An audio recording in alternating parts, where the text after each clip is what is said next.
said to me later, I train for how I can run after I'm already exhausted. I run till I get tired. Then I start the clock. Because you can't win fights until you can fight past what is easy for you to fight. He said, I'm older now, Sharpton. He said, so in the late innings, when my legs get tired, in the late innings when my arms get tired, it's this running after you're tired that'll get me through the late rounds. He said, and what you do in your life as you fight for justice, you gotta fight when you are weary. And if you don't train for the weary days, you'll never take the best out of you. That is lessons I learned from Ali.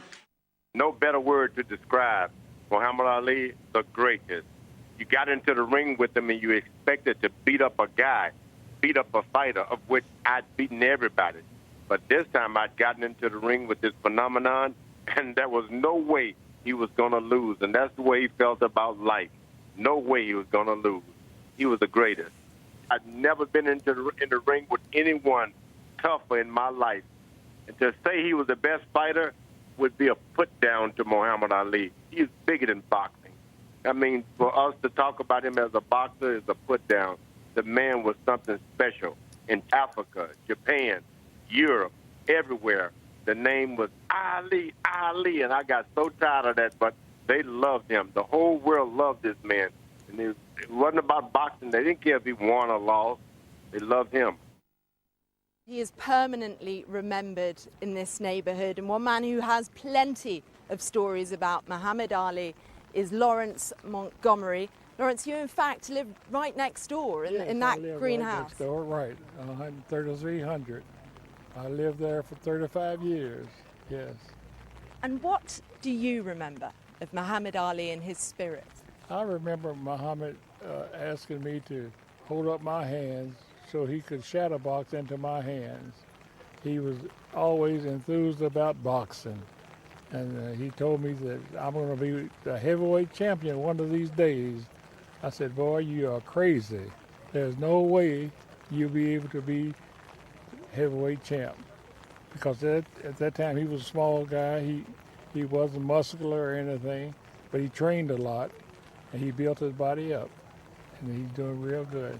And do you think he enjoyed proving you wrong? Yes, he really enjoyed that. In fact, I enjoyed him proving me wrong, because he went to great admiration for all over the world. And I heard that he would, in fact, rather than taking the bus to school, yes, he'd run. That's right. He would not get on the school bus. He would run along beside the school bus. That's from 32nd Street to 8th Street.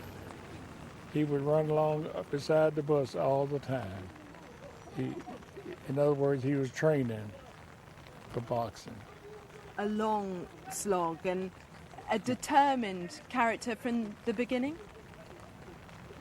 Was he a determined character from the beginning? Could you see his passion very early on in his life? Yes, he had a very heavy passion. He thought of nothing but boxing. I'm surprised that he was able to graduate from high school, because he always had boxing on his mind. That's all he ever talked about. And this is where you used to see him train? That's right, right here, yes, absolutely. When I would come home from my job at the United States Postal Service, he would ask me to hold up my hands so he could shadow box into my hands. And I'll never forget that. That's been years ago. But he was very enthused about boxing. And he's kept in touch all these years. Would he visit you? Yes, he would come to the house and knock on the door 2 or 3 o'clock in the morning, wanting to talk to us. Actually, we didn't talk about anything in particular, but he just wanted to see us whenever he's in town. And I always enjoyed getting up waking up and talking to him. Yes. And what would he talk about? Any and everything. He would talk about my children, my grandchildren. He'd ask about people in the neighborhood.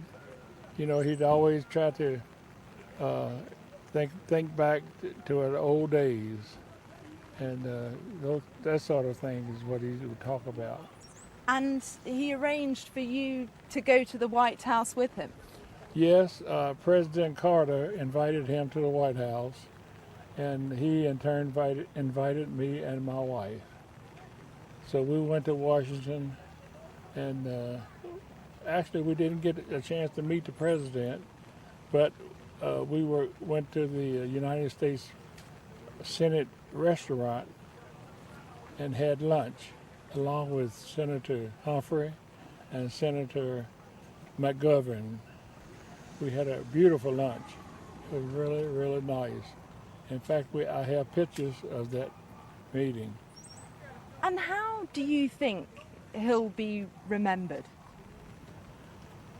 Well, you know, he was an icon, and everybody in the world knew him.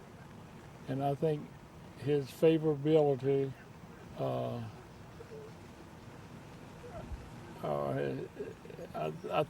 just think he will be remembered as a gentleman, a humanitarian, and just a pleasant person all around.